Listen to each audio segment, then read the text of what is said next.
Welcome from DTRTI Lucknow to all the participants of this webinar. Friends, we are studying today chapter 15, liabilities in special cases. And in chapter 15, we are dealing with section 175. We are starting section 175 today. This section is part of the K wing or K part of the chapter, which deals with persons trying to alienate their assets. इसका अर्थ होता है persons trying to alienate their assets का मतलब है ऐसे व्यक्ति जो अपने प्रॉपर्टी या एसेट्स को अपने से अलग करने की कोशिश करते हैं। और कोई व्यक्ति क्यों एसेट्स को अलग करेगा? हमारे पर्पस से, क्योंकि वो नहीं चाहता कि उससे टैक्स रिकवर कर लिया जाए।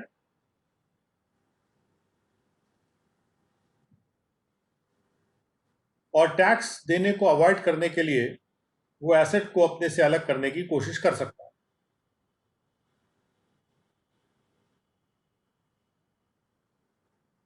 सेक्शन 175 कहता है assessment of persons likely to transfer property. ऐसे पर्सन्स का असेसमेंट जो कि प्रॉपर्टी के ट्रांसफर को करते हैं to avoid the tax,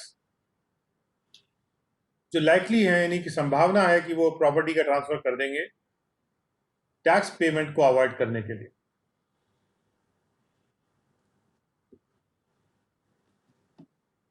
Notwithstanding anything contained in section 4, तो सेक्शन 4 चार्जिंग सेक्शन है, लेकिन कभी कभी सेक्शन 4 की प्रक्रिया से बाहर आके भी हमको टैक्स करना जरूरी हो जाता है, तो वहां हम लिख देते हैं notwithstanding anything contained in section 4. If it appears to the assessing officer, अगर ये प्रतीत होता है assessing officer को during any current assessment year, किसी भी assessment year के दौरान जो चल रहा है, और assessing officer को ये प्रतीत होता है that any person is likely to charge, sell, transfer, dispose of or otherwise part with any of his assets, कि कोई भी एक ऐसा पर्सन है जिसके बारे में ये संभावना है कि वो अपने किसी भी एसेट को चार्ज कर सकता है, यानी उस पर चार्ज कर सकता है, यानी कि जैसे मोर्टगेज कर सकता है, उसको प्रतिभारित कर सकता है, उसको बेच सकता है, ट्रांसफर कर सकता है, या किसी भी तरह से डिस्पोज ऑफ कर सकता है, या अपने से किसी भी तरह अलग कर सकता है, otherwise part with a view to, और वो इसलिए कि उसकी मंशा ये है, दृष्टिगत उसके बात ये है कि avoiding the payment of any liability, किसी लायबिलिटी के पेमेंट को वो अवॉइड करना चाहता है under the provisions of this act, इस एक्ट के प्रावधानों के तहत। The total income of such person, ऐसे में जब भी असेसिंग ऑफिसर को प्रतीत होता है कि संभावना यह है कि वो अपने प्रॉपर्टी को charge, sale, transfer, dispose of या अदरवाइज पार्ट विद कर सकता है अपने किसी भी एसेट को, इस इंटेंशन से कि इस एक्ट के प्रावधानों की लायबिलिटी से वो बच सके, तो ऐसे पर्सन की जो टोटल इनकम है for the period from the expiry of the previous year, उस पीरियड के लिए जो कि प्रीवियस ईयर के बाद आ रही है, प्रीवियस ईयर खत्म हो गया है, एक्सपायर हो गया है, उसके बाद का जो पीरियड है, जो प्रीवियस ईयर उस असेसमेंट ईयर का प्रीवियस ईयर है, to the date when the assessing officer commences proceedings, उस तारीख तक जब असेसिंग ऑफिसर प्रोसीडिंग शुरू कर देता है इस सेक्शन के तहत, वो जो पीरियड है shall be chargeable to tax in that assessment year, यानी वो जो इनकम है जो उस पीरियड से रिलेट कर रही है, जो प्रीवियस ईयर से बाद का पीरियड है उस असेसमेंट ईयर के लिए, उस असेसमेंट ईयर का जो प्रीवियस ईयर है, उस प्रीवियस ईयर के खत्म होने के जो बाद का पीरियड है, जब वो अगला प्रीवियस ईयर शुरू हो गया है और वो खत्म नहीं हुआ है, और यानी कि असेसमेंट ईयर चल रहा है, और जब असेसमेंट ईयर चल रहा होता है उस टाइम असेसिंग ऑफिसर को ये प्रतीत हो रहा है कि एसएससी डिस्पोज ऑफ करने की कोशिश कर रहा है अपने एसेट्स को, या कर सकता है। तो ऐसे में जो टोटल इनकम उतने पीरियड की है, जो प्रीवियस ईयर के बाद के पीरियड की है, उस तारीख तक जब वो असेसिंग ऑफिसर अपनी प्रोसीडिंग को शुरू कर देगा, उस पीरियड की जो टोटल इनकम है वो उसी असेसमेंट ईयर में चार्ज होगी टैक्स के लिए। और जो प्रोविजंस है सेक्शन 2, 3, 4, 5, 6 के 174 के, वो अप्लाई करेंगे किसी भी इस तरह की प्रोसीडिंग को, ऐसे किसी भी पर्सन के केस में, as they apply in the case of persons living India. जैसे 174 के प्रावधान है, जब कोई इंडिया छोड़ के बाहर जा रहा होता है, उस पर वो प्रावधान अप्लाई कर जाते हैं। तो जिस प्रकार से उस व्यक्ति पे वो प्रावधान अप्लाई कर जाते हैं जब वो छोड़ के इंडिया को जा रहा होता है, उसी तरह से वो प्रावधान 174, 2, 3, 4, 5 और 6 के प्रावधान वो यहां भी अप्लाई हो जाएंगे। तो हमने देखा था 174 में, और जैसे मैं आपको 174 पे लेके जा रहा हूं, और एक बार उसको मैं हिंदी में एक बार रिवाइज कर देता हूं आपके बेनिफिट के लिए। 174 प्रावधान में कहा गया था कि सेक्शन 4 में कुछ भी क्या कहा गया हो उसको नजरअंदाज करते हुए, जब भी किसी असेसिंग ऑफिसर को यह प्रतीत होता है कि कोई भी इंडिविजुअल भारत छोड़ सकता है करंट असेसमेंट ईयर के दौरान, या करंट असेसमेंट ईयर के एक्सपायर होने के थोड़ी दिन के बाद ही, शॉर्टली आफ्टर, कुछ समय बाद ही वो छोड़ सकता है भारत, और उसकी मौजूदा कोई इंटेंशन नहीं है वापस इंडिया में आने की, तो ऐसे व्यक्ति की ऐसे इंडिविजुअल की जो टोटल इनकम होगी उस पीरियड के लिए, जब प्रीवियस ईयर एक्सपायर कर गया है और अगला प्रीवियस ईयर अभी चल रहा है असेसमेंट ईयर के साथ साथ, तो जब वो डिपार्ट करेगा, उसकी जो प्रोबेबल डेट है डिपार्चर की, उस तारीख तक के लिए जो असेसमेंट होगा उसका, वो पिछले असेसमेंट ईयर में हो जाएगा। यानी जो प्रीवियस ईयर खत्म हो गया उससे रिलेटेड असेसमेंट ईयर में वो टैक्स हो जाएगा। और 174(2) में कहा गया है, हर कंप्लीटेड प्रीवियस ईयर के लिए या part of the previous year के लिए जो टोटल इनकम है उसका अलग अलग असेसमेंट करने होंगे, सेपरेट असेसमेंट्स करने होंगे। और असेसिंग ऑफिसर 174(3) में कहा जा रहा है, असेसिंग ऑफिसर एस्टिमेट कर सकता है ऐसे इंडिविजुअल की इनकम को उस पीरियड के लिए या उस पार्ट के लिए, जब भी वो तत्परता से उसको तय नहीं कर सकता कि इनकम कितनी होगी, तो उसका अनुमान लगा सकता है वो। और वो जो अनुमान लगाएगा वो उस मैनर में लगाएगा जो इस एक्ट में प्रोवाइडेड है। यानी जब भी उसको अनुमान लगाना है तो इस एक्ट में जो प्रोवाइडेड है अनुमान लगाने की वाली बात, तब उस तरह से वो अनुमान लगाएगा। अब 174(4) में कहा गया है कि असेसमेंट करने के लिए असेसिंग ऑफिसर सर्व कर सकता है नोटिस उस इंडिविजुअल के ऊपर, उसके लिए जरूरी करते हुए कि वो जो भी समय नोटिस में लिखा हुआ है, कम से कम 7 दिन का समय होना चाहिए, लेकिन उस समय में फर्निश कर दे वो, जैसा कि नोटिस में स्पेसिफाइड है, एक रिटर्न ऑफ इनकम, और वो उसी फॉर्म में और उसी तरह से वेरीफाई करते हुए करे जैसा कि 141(1) के नोटिस के जवाब में वो रिटर्न फाइल करनी होती है। और उसमें वो अपनी टोटल इनकम बताए कितनी है, हर कंप्लीटेड प्रीवियस ईयर की जो कि उस पीरियड में कंप्राइज कर रहा है, उस हर कंप्लीटेड प्रीवियस ईयर की अपनी टोटल इनकम उसमें बताए, एंड अपनी वो एस्टिमेटेड टोटल इनकम भी बताए part of the previous year के लिए, जो प्रीवियस ईयर खत्म हो गया था उसके बाद के पीरियड के लिए, जो part of the previous year है उसके लिए अपनी एस्टिमेटेड टोटल इनकम भी बताए, अपनी अनुमानित कुल आय भी बताए। और जब वो ऐसा कर देगा तो इस एक्ट के जो प्रावधान है, इस सेक्शन के प्रावधानों के अधीन वो अप्लाई कर जाएंगे, जैसे कि वो 142(1) का नोटिस को दिया गया हो, उसके जवाब में उसने रिटर्न भरी हो। यानी जैसे 142(1) के जवाब में कोई रिटर्न भरता है, उस रिटर्न पे जो भी कार्रवाई होती है वो कार्रवाई भी for the purpose of making assessment होती है। और इसलिए यहां पर भी कहा गया है, ये जो नोटिस उसको दिया जा रहा है कि आप 174(4) के तहत जो नोटिस दिया जा रहा है, जिसमें उसको कहा जा रहा है आप रिटर्न भरिए,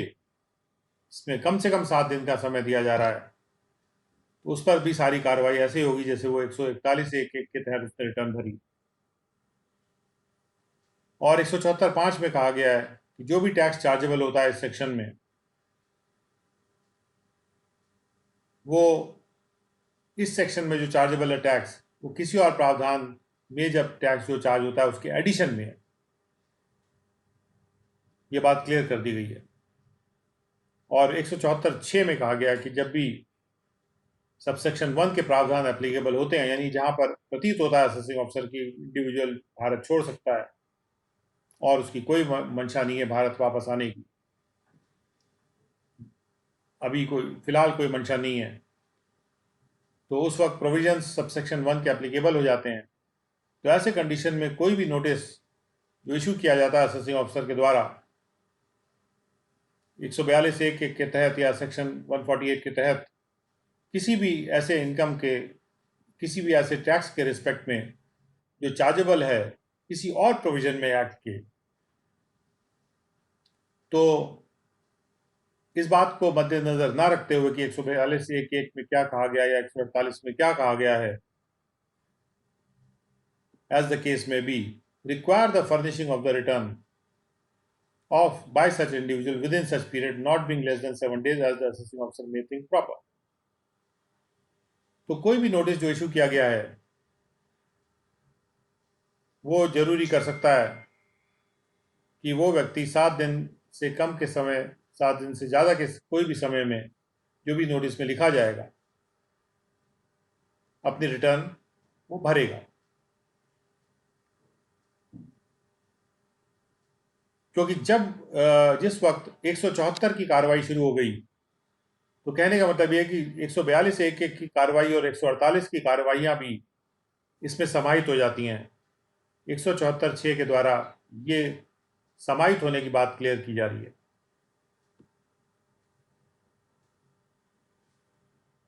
और उसके बाद आते हैं हम 176 पे। 176 बात कर रहा है डिसकंटिन्यूएंस ऑफ बिजनेस और डिसोल्यूशन ऑफ बिजनेस, जब बिजनेस डिसकंटिन्यू हो जाता है या डिसॉल्व हो जाता है। 176(1) में कहा गया है कि notwithstanding anything contained in section 1 where any business or profession is discontinued in any assessment year, जब कोई बिजनेस या प्रोफेशन किसी असेसमेंट ईयर में डिसकंटिन्यू हो जाता है, the income of the period from the expiry of the previous year for that assessment year up to the date of such discontinuance at the discretion of the assessing officer be charged to tax in that assessment year। यहां पर assessing officer को discretion दिया हुआ है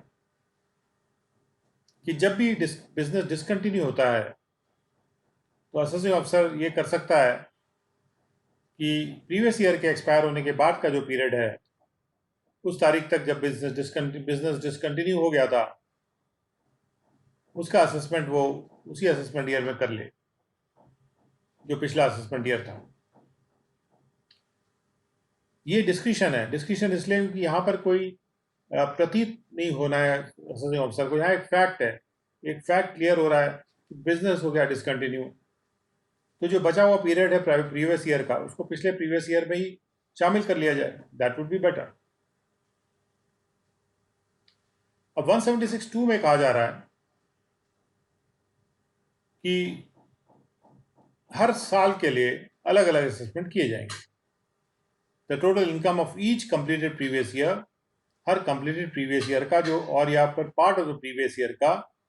जो उस period में included है, जो 176(1) में मेंशन्ड है, वो चार्जेबल टू टैक्स होगा उन रेट्स पे जो फोर्स में होंगे उस असेसमेंट ईयर के लिए।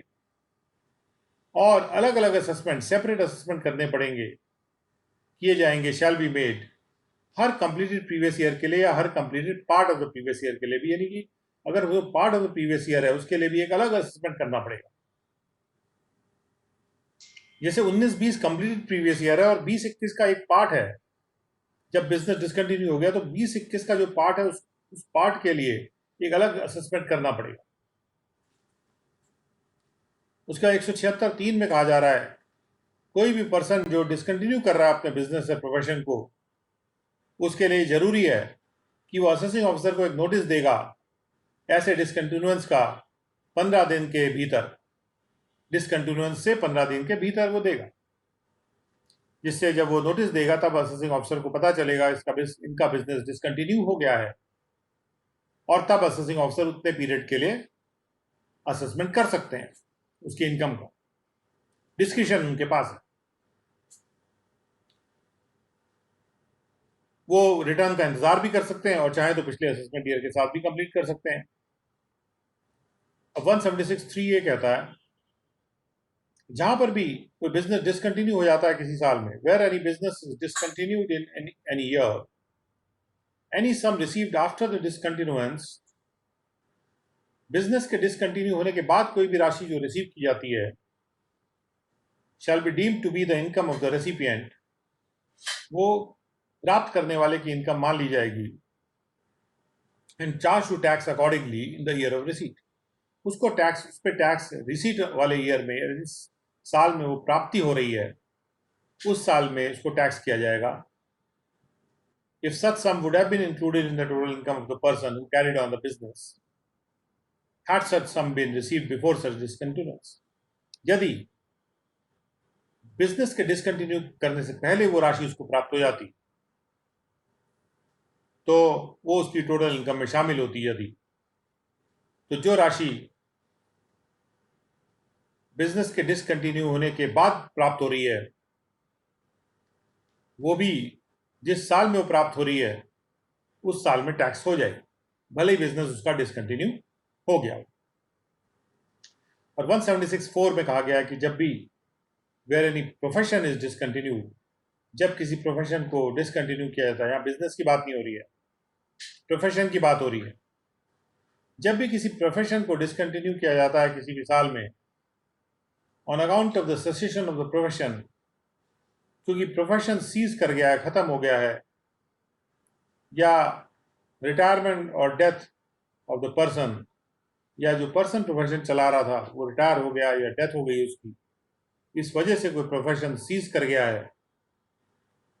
तो कोई भी राशि जो रिसीव की जाती है डिसकंटिन्यूएंस के बाद, उसके बारे में ये मान लिया जाएगा कि वो उस प्राप्त करने वाले की इनकम है जिस साल में वो रिसीव कर रहा है उस साल की, और उसके अनुसार वो टैक्स कर ली जाएगी, यानी कि जो रेट लगेगा वो उस साल का लगेगा जब वो रिसीव की जा रही है। If such sum would have been included in the total income of the aforesaid person, had it been received before such discontinuance, यदि प्रोफेशन के डिसकंटिन्यूएंस से पहले वो राशि प्राप्त हो जाती तो वो प्राप्तकर्ता के हाथ में टोटल इनकम में वो इंक्लूड हो जाती, तो फिर उस केस में वो इनकम यहाँ पर भी डिसकंटिन्यूएंस के बाद भले ही रिसीव हुई है, वो उस साल में टैक्स की जाएगी जिस साल में वो रिसीव हो रही है, भले ही बिजनेस उसका जो प्रोफेशन है वो डिसकंटिन्यू हो गया था। अब आते हैं 176(5) पे। 176(5) ये कहता है where an assessment is to be made under the provisions of this section, the assessing officer may serve on the person whose income is to be assessed, or in the case of a firm, on any person who was a partner of such firm at the time of its discontinuance, or in the case of a company on the principal officer thereof, a notice, जब भी इस section के प्रावधान के अनुसार assessment किया जाना है तो असेसिंग ऑफिसर एक नोटिस सर्व करेगा, अगर कंपनी है तो उसके प्रिंसिपल ऑफिसर पे, फर्म है तो उसके पार्टनर पे, जो पार्टनर था डिसकंटिन्यूएंस के टाइम पे, और उसमें वो लिखेगा कंटेनिंग ऑल और any of the requirements which may be included in the notice under 141(1)(1), वो सारे रिक्वायरमेंट उसमें दे सकता है वो जो 141(1) में के नोटिस में दिए जाते हैं, और उसके बाद इस एक्ट के प्रावधान लागू हो जाएंगे, जैसे कि वो 142(1) का ही नोटिस था। उसके बाद 6 में कहा गया है 176(6) में कहा गया कि the tax chargeable under this section shall be in addition to the tax if any chargeable under any other provision of this act. इस सेक्शन में जो भी टैक्स चार्ज किया जा रहा है तो वो किसी और प्रावधान में एक्ट के जो भी टैक्स चार्ज किया जाता है उसके एडिशन में होगा। कहने मतलब कि एक ही इनकम पे 2 बार आप टैक्स नहीं कर रहे हैं। इस बात को यहाँ पे क्लैरिफाई करने के लिए बात कही गई है कि वो जो टैक्स होगा वो किसी और प्रावधान के टैक्स के एडिशन में होगा। यानी कि अगर हम किसी बचे हुए प्रीवियस ईयर का असेसमेंट करते हैं तो उसका असेसमेंट अगर 176 के अंतर्गत हम लोग करते हैं तो फिर उसका असेसमेंट आपको दूसरे प्रावधान के अंतर्गत करने की जरूरत नहीं है। यानी वो डबल असेसमेंट उसके लिए करने की कोई आवश्यकता नहीं है। 176(7) में क्या कहा जा रहा है? Where the provisions of subsection 1 are applicable, any notice issued by the assessing officer under clause 1 of subsection 1 of section 142 or section 148 in respect of any tax chargeable under any other provision of this act may, notwithstanding anything contained in clause 1 of subsection 1 of section 142 or section 148 as the case may be, require the furnishing of the return by the person to whom the aforesaid notices are issued within such period, not being less than 7 days, as the assessing officer may think proper. कहने का मतलब यह है कि जब भी subsection 1 के प्रावधान एप्लीकेबल हो जाते हैं तो कोई भी नोटिस जो असेसिंग ऑफिसर इशू करते हैं, कोई ऐसा नोटिस जो असेसिंग ऑफिसर 142(1) के तहत इशू कर रहे हैं या 148 के तहत इशू कर रहे हैं री असेसमेंट के लिए, किसी दूसरे प्रावधान में एक्ट के जो टैक्स आ रहा है चार्जेबल उसके संबंध में इशू कर रहे हैं, तो ऐसा जो भी नोटिस वो इशू कर रहे हैं, any such notice which is issued by the assessing officer for tax chargeable under any other provision of this act, वो रिक्वायर करेगा, जरूरी करेगा furnishing of the return by the person to whom the aforesaid notice are issued. जिनको ऊपर दिए गए notice issue किए गए हैं उनके लिए भी वो जरूरी करेगा कि वो इस रिटर्न को भी भरें with in such period not being less than 7 days. जो भी असेसिंग ऑफिसर प्रॉपर समझते हैं तो जो नोटिस 142(1) और 148 के तहत इशू किए जा रहे हैं, तो 148 या 142 में कुछ भी लिखा हो तो ये जो नोटिस इशू किए जा रहे हैं ये जरूरी करेंगे रिटर्न का फर्निश होना by the person to whom the notice are issued, ऐसे पीरियड के अंदर जो कि 7 दिन कम से कम होना चाहिए। यानी जब 176 की एक कार्रवाई चल रही है और 142(1) की या 148 की भी कार्रवाई की जानी है, तो जब हम कह रहे हैं कि उनको रिटर्न भरना है, तो जब वो रिटर्न उसमें भर रहा है 148 के 176(5) के तहत, तो उस रिटर्न के संदर्भ में उसको भी उतना मिनिमम 7 दिन का समय देना जरूरी है, क्योंकि हालांकि ये जो मिनिमम 7 दिन का समय है ये 148 या 142(1) में मेंशन नहीं है, लेकिन चूंकि यहाँ पर 176(5) में हमने उसको कह दिया है कि हम कम से कम 7 दिन का समय देंगे, तो इसलिए अगर 142(1) का या 148 का भी नोटिस किया जाता है तो वहां पर भी हम उसको कम से कम 7 दिन का समय हम देंगे और दोनों कार्रवाइयाँ जो है वो अलग अलग चीज़ों के विषय में चलेंगी। अब आते हैं 177 पर। एसोसिएशन डिसॉल्व और business discontinued. 177(1) where any business or profession carried on by an AOP has been discontinued or where an AOP is dissolved, either कि AOP का बिजनेस जो है वो डिसकंटिन्यू हो गया या फिर AOP ही डिसॉल्व हो गई, the assessing officer shall make an assessment of the total income of the AOP as if no such discontinuance or dissolution had taken place। तो असेसिंग ऑफिसर उसका वो असेसमेंट है टोटल इनकम का ऐसे करेंगे जैसे कोई भी डिसकंटिन्यूएंस या डिसोल्यूशन हुआ ही नहीं था। and all the provisions of this act, including the provisions relating to the levy of penalty or any other sum chargeable under any provisions of this act shall apply so far as may be to such assessment. और बाकी जितने भी प्रावधान उससे connected प्रावधान है, चाहे भले ही वो पेनल्टी के लेवी के हों या कोई भी और राशि के संदर्भ में हो जो इस एक्ट के किसी भी प्रावधान में चार्ज होती है, वो प्रावधान भी एप्लीकेबल होंगे। कि एओपी का अगर बिजनेस डिसकंटिन्यू भी हो जाए या उनका बिजनेस जो है डिसॉल्व भी हो जाए, तो ऐसे मान के चला जाएगा कि वो डिसकंटिन्यू नहीं हुआ, डिसॉल्व नहीं हुआ, और उसका असेसमेंट वैसे ही करना पड़ेगा। यानी कि उस असेसमेंट ईयर में जो प्रीवियस ईयर का जो पार्ट असेसमेंट ईयर है उसमें उसका असेसमेंट, उसके लिए उसका असेसमेंट अलग से 177 के प्रावधानों के तहत नहीं किया जाएगा। और 177(2) में कहा जा रहा है without prejudice to the generality of the foregoing subsection. इसके पहले का सबसेक्शन एक जनरल सबसेक्शन, उसकी जनरलिटी को पर प्रतिकूल प्रभाव न डालते हुए, इफ द असेसिंग ऑफिसर और the commissioner appeals in the course of any proceeding under this act, किसी भी प्रोसीडिंग के दौरान जो इस एक्ट के तहत की जा रही है, उस प्रोसीडिंग में अगर कमिश्नर अपील या असेसिंग ऑफिसर जो है in respect of any such AOP, इस तरह की किसी भी एओपी के संबंध में जिसका रेफरेंस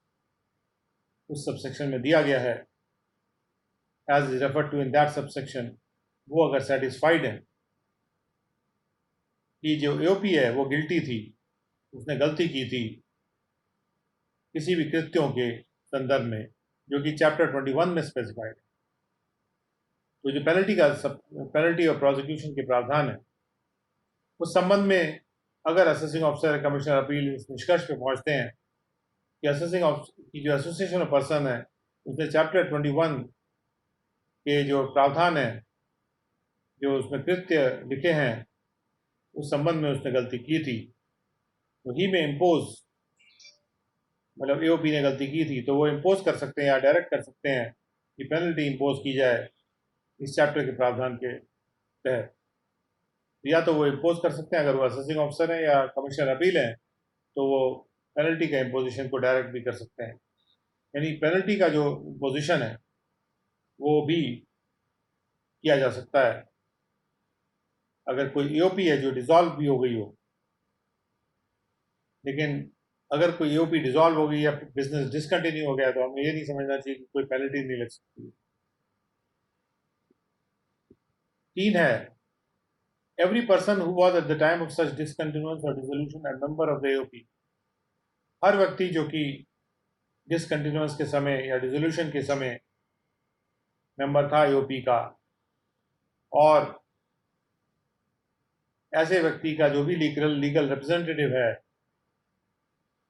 अगर वो व्यक्ति डिसीज हो चुका है यानी डेथ हो गई उसकी, शैल be jointly and severally liable.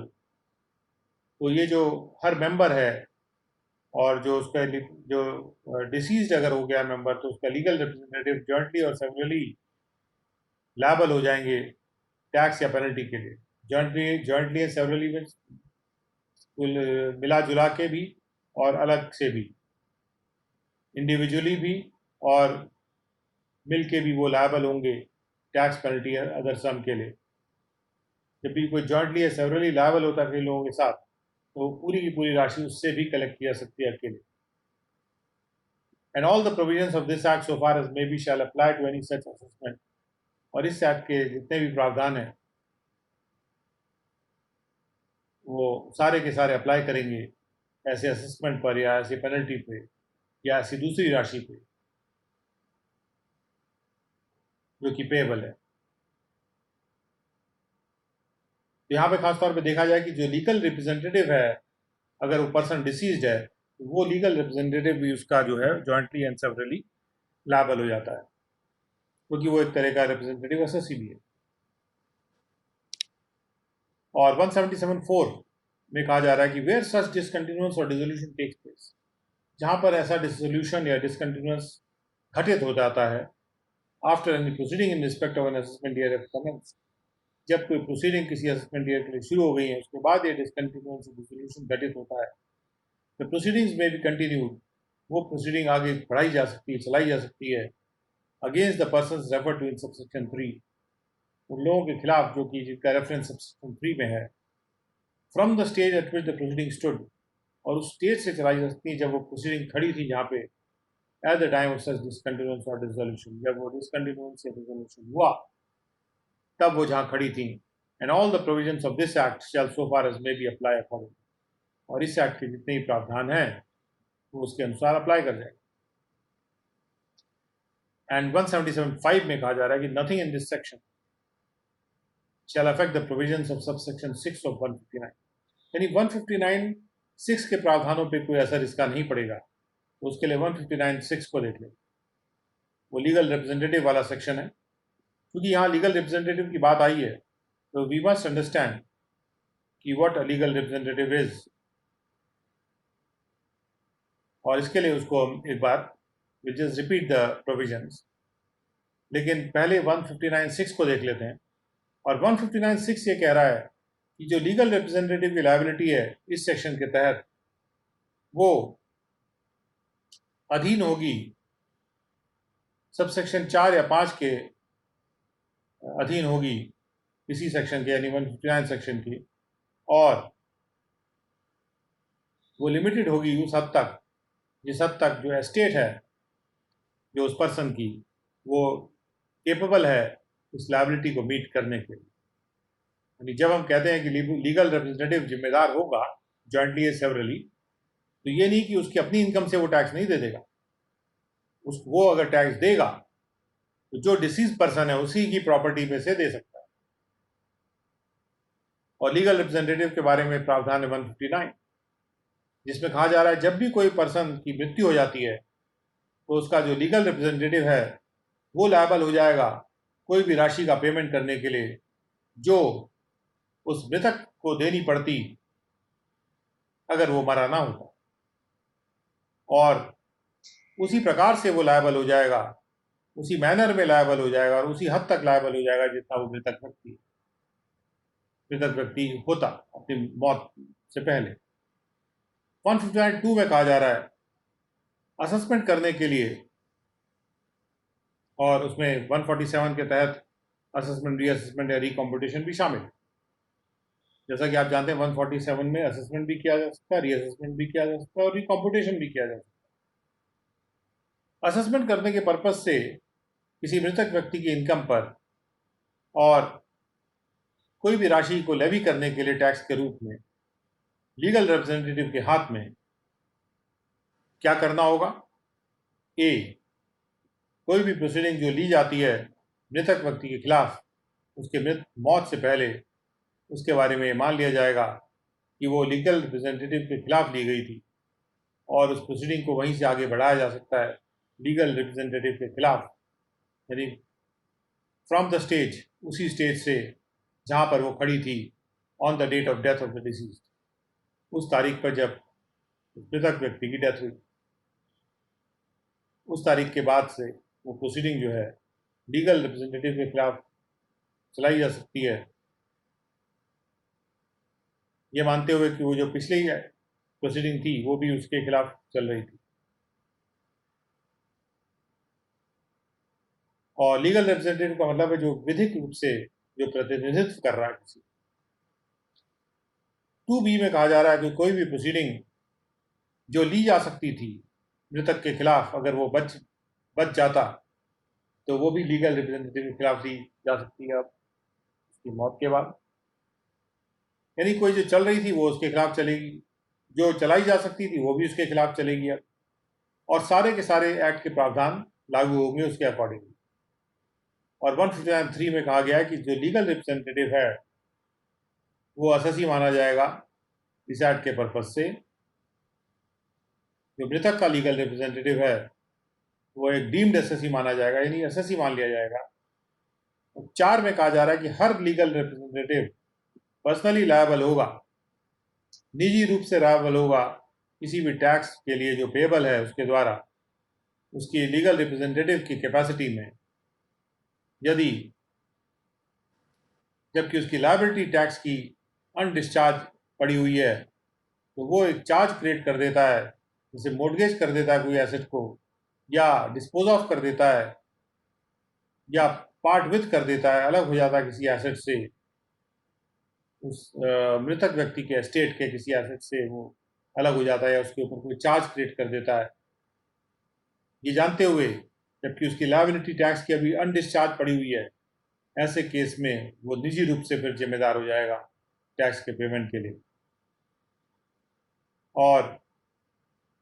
ऐसे एसेट्स को भी अगर वो से अलग हो जाता है, विच आर इन और मे कम इनटू हिज पोजेशन, जो या तो उसके पोजेशन में है या उसके पोजेशन में आ जाएंगे, but such liability shall be limited to the value of the asset so charge. लेकिन जो लायबिलिटी है उसकी उसी हद तक होगी जो जिस एसेट को उसने चार्ज किया, प्रभावित किया, डिस्पोज ऑफ किया या पार्ट विथ किया। तो एसेट्स की इंपॉर्टेंस बहुत ज़्यादा है। उस एसेट्स तक की जो जिम्मेदारी है वो उसकी पर्सनल जिम्मेदारी भी हो सकती है अगर उस एसेट को वो डिस्पोज ऑफ कर देता है। उसके बाद 161, 162 और 167, 161, 2, 162 और 167 के जो प्रावधान है, और जिस हद तक वो प्रावधान इनकंसिस्टेंट नहीं है इस सेक्शन से, वो भी अप्लाई करेंगे लीगल रिप्रेजेंटेटिव पे। तो दूसरे सेक्शंस के जो संबंधित प्रावधान है उनको यहाँ पे इंपोर्ट किया जा रहा है। हमने लीगल रिप्रेजेंटेटिव के बारे में समझ लिया और ये किस तरह से रिलेटेड है 175 जो डिसकंटिन्यूड बिजनेस के केस में एसोसिएशन ऑफ पर्सन्स के, ये भी हमने समझ लिया। और 177 के बाद जाते हैं 178, section 178। 178(1) talks about company in liquidation, जो कंपनी खत्म हो रही है। लिक्विडेट वो उसको कहा जाता है जब वो कंपनी खत्म होती है, उसके एग्जिस्टेंस खत्म होने लगता है, खत्म हो जाता है। इन लिक्विडेशन मतलब अभी चल रहा है उसका liquidation. Every person who is the liquidator of any company, her person जो कि किसी कंपनी का लिक्विडेटर है, which is being wound up, जो बंद हो रही है, जो बंद की जा रही है, whether under the order of court और अदरवाइज, या तो किसी कोर्ट के ऑर्डर के तहत बंद की जा रही है या वैसे बंद कर दी जा रही है, उसका जो भी लिक्विडेटर है, who has been appointed the receiver of any assets, जो कि किसी भी कंपनी के उस कंपनी के एसेट्स का रिसीवर अपॉइंट किया गया है, जिसको इसके बाद लिक्विडेटर कहा जाएगा इस सेक्शन में, वो क्या करेगा? उसकी ड्यूटी है कि वो 30 दिन के अंतर्गत, with in 30 days after he has become such liquidator, वो जब लिक्विडेटर बन गया उसके बनने के 30 दिन के भीतर वो नोटिस देगा अपने अपॉइंटमेंट का, वो अपने अपॉइंटमेंट का नोटिस दे देगा कि उसका अपॉइंटमेंट किया गया लिक्विडेटर के रूप में। The amount which in the opinion of the assessing officer would be sufficient from the date on which he receives notice, जब भी वो उस नोटिस को प्राप्त करता है अपॉइंटमेंट के of the liquidator, the amount which in the opinion of the assessing officer would be sufficient to provide for any tax which is then or is likely thereafter to become payable by the company. So I think I've missed out certain thing. Wait a minute. हाँ, 30 days में वो क्या करेगा कि वो एक notice देगा अपने अपॉइंटमेंट का उस असेसिंग ऑफिसर को कि मेरा अपॉइंटमेंट हो गया है लिक्विडेटर के रूप में, और उस असेसिंग ऑफिसर को देगा वो जो कि उस कंपनी की इनकम को असेस करने के लिए एंटाइटल्ड है। उसके बाद 178(2) में कहा जा रहा है, यानी जो भी जुरिस्डिक्शनल असेसिंग ऑफिसर है उसको अपने अपॉइंटमेंट का एज ए लिक्विडेटर वो नोटिस दे देगा, यानी कि सूचना दे रहा है। अब असेसिंग ऑफिसर को जब सूचना मिल गई तो assessing officer shall after making such inquiries और calling for such information, assessing officer inquiry कर सकता है या इंफॉर्मेशन कॉल फॉर कर सकता है जैसे वो ज़रूरी समझता है, एज ही में डीम फिट। तो इंक्वायरी करके और इंफॉर्मेशन को कॉल फॉर करके जो भी इंफॉर्मेशन वो फिट समझता है, वो फिट प्रतीत होती है, वो इंफॉर्मेशन को कॉल करके वो नोटिफाई करेगा उस लिक्विडेटर को असेसिंग ऑफिसर उस लिक्विडेटर को नोटिफाई करेगा within 3 months from the date on which he receives the notice. जिस महीने में, जिस तारीख में उसको नोटिस मिला था अपॉइंटमेंट का लिक्विडेटर, वहां से 3 महीने के भीतर वो नोटिफाई करेगा लिक्विडेटर को कि कितनी राशि है जो कि असेसिंग ऑफिसर के मत से, असेसिंग ऑफिसर के ओपिनियन में पर्याप्त होगी to provide for any tax, कि कोई भी टैक्स अगर ड्यू होता है, जो कि तब या तो ड्यू है, पेबल है, या ड्यू हो जाएगा, लाइकली संभावना है, तो उसके लिए कितनी राशि पर्याप्त होगी, वो राशि वो इंडिकेट करेगा, नोटिफाई करेगा लिक्विडेटर कि इस कंपनी के द्वारा इतनी राशि टैक्स के रूप में पेमेंट करने के लिए पड़ सकती है या ऑलरेडी जरूरी है पे किया जाना। उसके बाद लिक्विडेटर क्या करेगा? The liquidator shall not, without the leave of the PCCIT or the CCIT or the PCIT or the CIT, part with any of the assets of the company or the properties in his hands until he has been notified by the AO under subsection 2. और जब तक ये notification नहीं मिलता उस liquidator को 178(2) का, तब तक वो जो लिक्विडेटर है वो कोई भी एसेट या कोई भी प्रॉपर्टी जो उसके हाथ में है कंपनी की, उसको अलग नहीं करेगा। और जब उसको नोटिफिकेशन मिल जाता है, on being so notified, he shall set aside an amount, वो एक अलग कर देगा एक राशि जो बराबर होगी उस राशि के जो उसको नोटिफाई की गई थी। And until he so sets aside such amount, और जब तक कि ऐसा नहीं होता कि वो इस राशि को अलग कर दे, shall not part with any of the assets of the company, तब तक वो कोई भी कंपनी के एसेट से अलग नहीं होगा या कोई प्रॉपर्टीज से अलग नहीं करेगा जो उसके हाथ में, और the properties in his hands, provided that nothing contained in this subsection shall debar the liquidator from parting with such assets or properties for the purpose of the payment of the tax payable by the company, बशर्ते ये कि इस subsection में जो भी कहा गया है, जो भी कंटेंट है, वो लिक्विडेटर को इस बात से नहीं रोकेगा कि वो कोई भी एसेट्स या कोई भी प्रॉपर्टी को टैक्स पेबल के पेमेंट के लिए अपने से अलग करे, और या फिर कोई सिक्योर्ड क्रेडिटर्स जो हैं उनको पेमेंट करने के लिए अलग करे, whose debts are entitled under law to priority of payment over debts to the company, ऐसे क्रेडिटर्स जिनको की पेमेंट गवर्नमेंट के डेट से भी पहले मिलना है, जो सिक्योर्ड क्रेडिटर्स हैं, on the date of liquidation, जो तारीख थी लिक्विडेशन की, उस तारीख को जो सिक्योर्ड क्रेडिटर्स थे, जिनको ये ज़्यादा अच्छा अधिकार है, जिनके पास सरकार के टैक्स के बजाय वो पहले अपना पैसा वापस लें,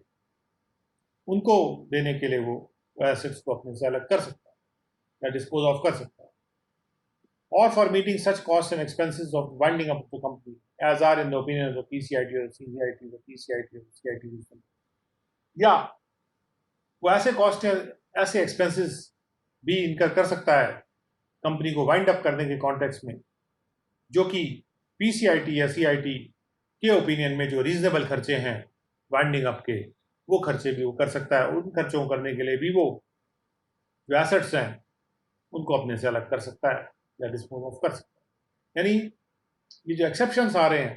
कि कब वो एसेट्स डिस्पोज ऑफ कर सकता है, तो टैक्स पेमेंट के लिए कर सकता है या सिक्योर्ड क्रेडिटर्स के डेट्स के लिए कर सकता है जो कि टैक्स के पहले दिए जाने चाहिए, या जो वाइंडिंग अप के जो खर्चे हैं, कंपनी को बंद करने के जो खर्चे हैं, जो कॉस्ट हैं, उनको बियर करने के लिए जो रीजनेबल खर्चे हैं। किसके ओपिनियन में रीजनेबल है? वो पीसीआईटी, सीआईटी, पीसीआईटी और सीआईटी या पीसीसीआईटी। तो ये हो गया लिक्विडेटर क्या करेगा। अब आते हैं 178(4) पर। 178(4) में कहा गया है, if the liquidator fails to give the notice in accordance with subsection 1, अगर वो लिक्विडेटर जो नोटिस सबसेक्शन 1 में दिया जाना चाहिए, यहाँ लिखा है ना कि 1 महीने में वो नोटिस देगा, ये मैं बन गया हूँ लिक्विडेटर, अगर वो 30 डेज में वो नोटिस नहीं देता, अगर वो फेल कर जाता है ऐसा नोटिस देने से, या जो राशि उसको अलग करनी है सबसेक्शन 3 में नोटिफाई करने होने के बाद वो राशि अलग करने के लिए वो फेल हो जाता है, या कोई एसेट्स को पार्ट विथ कर देता है, कोई प्रॉपर्टी को पार्ट विथ कर देता है जो उसके हाथ में थी, और इस प्रकार से वो उस सबसेक्शन के प्रावधानों का कॉन्ट्रवेंशन उल्लंघन कर देता है, तो वो पर्सनली निजी रूप से वो जिम्मेदार होगा टैक्स के पेमेंट के लिए, जो कि कंपनी लायबल हो जाएगी पेमेंट के लिए। उसको निजी रूप से उसको पेमेंट करना पड़ेगा, लिक्विडेटर, बशर्ते ये कि the amount of any tax payable by the company is notified under section 2, कि अगर एक बार जो टैक्स पेएबल की राशि है वो नोटिफाई कर दी जाती है सबसेक्शन 2 में, तो जो पर्सनल लायबिलिटी है लिक्विडेटर की वो केवल उसी हद तक होगी जो राशि उस नोटिफिकेशन में लिखी हुई। सबसेक्शन 2 में जो राशि नोटिफाई की जानी है वो ओपिनियन है असेसिंग ऑफिसर का कि वो राशि है जो पर्याप्त होगी कोई भी टैक्स के लिए प्रोवाइड करने के लिए, जो कि तब ऑलरेडी लायबल हो गया है पेमेंट के लिए कंपनी के लिए, या पेमेंट के लिए लायबल हो जाएगा, उसकी संभावना है। तो वो जो नोटिफाइड राशि है उस हद तक की पर्सनल लायबिलिटी लिक्विडेटर की हो सकती है अगर लिक्विडेटर ऊपर दिए गए प्रावधानों का कॉन्ट्रवेंशन करता है। 178(5) में कहा गया है where there are more liquidators than one, जहाँ एक से ज़्यादा लिक्विडेटर्स हैं तो ऑब्लिगेशंस और लायबिलिटीज जो अटैच होती हैं लिक्विडेटर को इस सेक्शन में, वो उन सभी लिक्विडेटर्स को अटैच हो जाएंगी जॉइंटली सेवरली, जॉइंटली तथा सेवरली, सम्मिलित रूप से और अलग अलग रूप से भी। यानी अगर एक से ज़्यादा लिक्विडेटर्स हैं तो वो सब इंडिविजुअली अलग से भी जिम्मेदार होंगे और सम्मिलित रूप से भी जिम्मेदार होंगे टैक्स के पेमेंट के लिए। और 6 में कहा जा रहा है कि the provisions of this section shall have effect notwithstanding anything to the contrary contained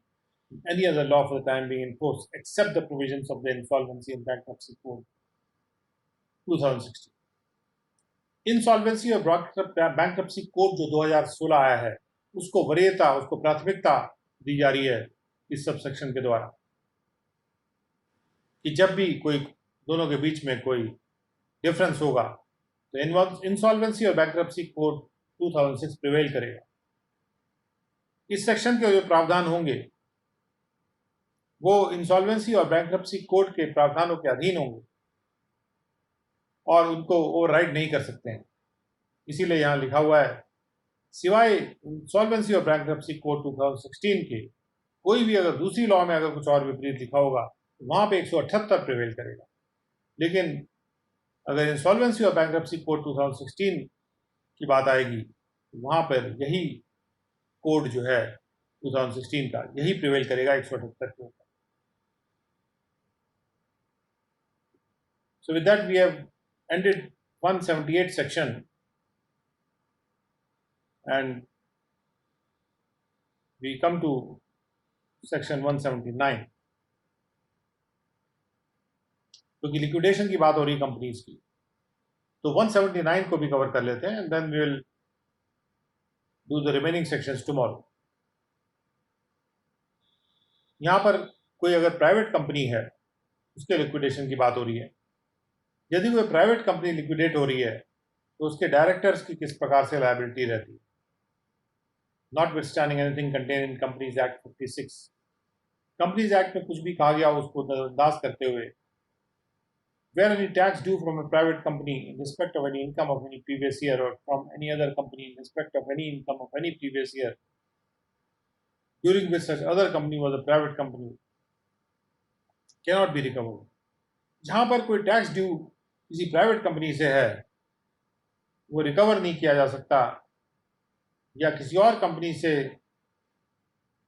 tax due recover नहीं किया जा सकता, any other company in respect of any income,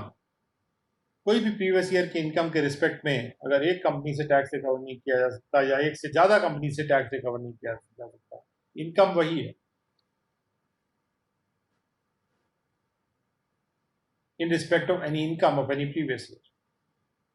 नहीं रिकवर किया जा सकता, देन तब क्या होता है, every person who was a director of the private company, her person जो कि उस प्राइवेट कंपनी का डायरेक्टर था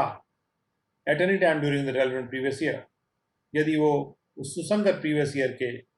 किसी भी समय पे वो डायरेक्टर था उस कंपनी का, प्राइवेट कंपनी का, वो जॉइंटली और सेवरली लायबल होगा for the payment of such tax unless he proves that the non-recovery cannot be attributed to any gross neglect, misfeasance or breach of duty on his part. जब तक कि वो खुद न साबित कर दे कि जो रिकवरी नहीं हो पा रही टैक्स की, उसके लिए उसकी जो ग्रॉस निगलेक्ट जिम्मेदार नहीं है, उसके द्वारा कोई गलत कार्य किया जाना मिसफीसेंस जिम्मेदार नहीं है, या कोई ड्यूटी का ब्रीच किया जाना जिम्मेदार नहीं है, अगर वो ये साबित करता कि उसने कोई ग्रॉस निगलेक्ट नहीं किया, उसने कोई मिसफीसेंस नहीं किया, उसने कोई ब्रीच ऑफ ड्यूटी नहीं की, जिसकी वजह से वो टैक्स रिकवर नहीं हो रहा उस कंपनी के अफेयर्स के रिलेशन में, in relation to the affairs of the company, तब वो जॉइंटली एंड सेवरली लायबल नहीं होगा. बट अदरवाइज जब तक वो ये साबित नहीं कर पाता है, he shall be jointly and severally liable for payment of tax. 179(2) ये कहता है कि where a private company is converted into public, जब भी किसी प्राइवेट कंपनी को पब्लिक कंपनी में कन्वर्ट किया जाता है, वो कन्वर्ट हो जाती है पब्लिक कंपनी में, and the tax assessed in respect of any income of any previous year during which such company was a private company. जब वो कंपनी प्राइवेट कंपनी थी, जिस प्रीवियस ईयर में वो कंपनी एक प्राइवेट कंपनी थी, जो भी टैक्स असेस किया जाता है किसी भी इनकम के रिस्पेक्ट में किसी प्रीवियस ईयर की, जिस प्रीवियस ईयर के दौरान वो कंपनी प्राइवेट कंपनी थी, वो टैक्स अगर रिकवर नहीं किया जा सकता है, cannot be recovered, then nothing contained in subsection 1 shall apply to any person who was the director of such private company in relation to any tax due with respect of any income of such private company accessible for any assessment year commencing before the first day of April 1962. तो जो director की जिम्मेदारी है वो first day of April 1962 से पहले की नहीं थी, लेकिन फर्स्ट डे ऑफ अप्रैल 1962 के बाद डायरेक्टर की जॉइंट और सेवरल जिम्मेदारी होती. For the purpose of this section the expression जो टैक्स ड्यू है उसमें पेनल्टी, इंटरेस्ट या कोई भी और राशि जो इस एक्ट के तहत इनकम टैक्स एक्ट 1961 के तहत जो पेएबल है, कोई भी राशि वो टैक्स ड्यू में शामिल होगी. तो जहां पर भले ही प्राइवेट कंपनी पब्लिक कंपनी में भी कन्वर्ट कर दी गई रही हो, लेकिन जो टैक्स पेएबल था प्राइवेट कंपनी के द्वारा उस प्रीवियस ईयर के लिए, वो रिकवर नहीं किया जा सकता. तो जो भी डायरेक्टर था उस प्राइवेट कंपनी का, वो जिम्मेदार होगा 1 अप्रैल 1962 के बाद. लेकिन वही बात फिर भी आ जाएगी कि अगर वो साबित करता है कि मेरी वजह से या मेरी ड्यूटी के ब्रीच की वजह से या मेरे गलत कार्यकृत्य की वजह से, कोई क्रॉस निगलेक्ट की वजह से ऐसा नहीं हुआ है, then he shall not be jointly and severally liable. तो इस कंपनी के जो डायरेक्टर्स पे तभी जिम्मेदारी डाली जाती है जब उन्होंने कोई खुद जानबूझ के कोई निगलेक्ट किया हो, कोई गलत किया हो या ड्यूटी नहीं की हो. अदरवाइज पूरी टैक्स की लायबिलिटी जो है कंपनी की ही होती है. So with that we come to the end of today's session, and in tomorrow's session we have less number of sessions for this particular chapter. तो थोड़ा सा हम रिवीजन भी करेंगे सो दैट ये चैप्टर आपके माइंड में क्लियरली आ जाएगा. और इसके बाद भी का भी जो चैप्टर है चैप्टर 16, वो भी स्पेशल प्रोविजंस हैं जो फर्म्स के लिए एप्लीकेबल होते हैं, इसलिए वो भी इससे मिलता जुलता चैप्टर है. तो जब तक हम 189A पर पहुंचेंगे, 182 से लेके फॉर्म्स को कैसे टैक्स किया जाता है उसके बारे में एक विस्तृत जानकारी आपको मिलेगी. तो स्पेशल प्रोविजंस हैं applicable to forms. We will start with section 180 tomorrow. We'll also do some revision of the earlier provisions, and then we move to chapter 16. So please join us tomorrow morning, and this session has come to an end.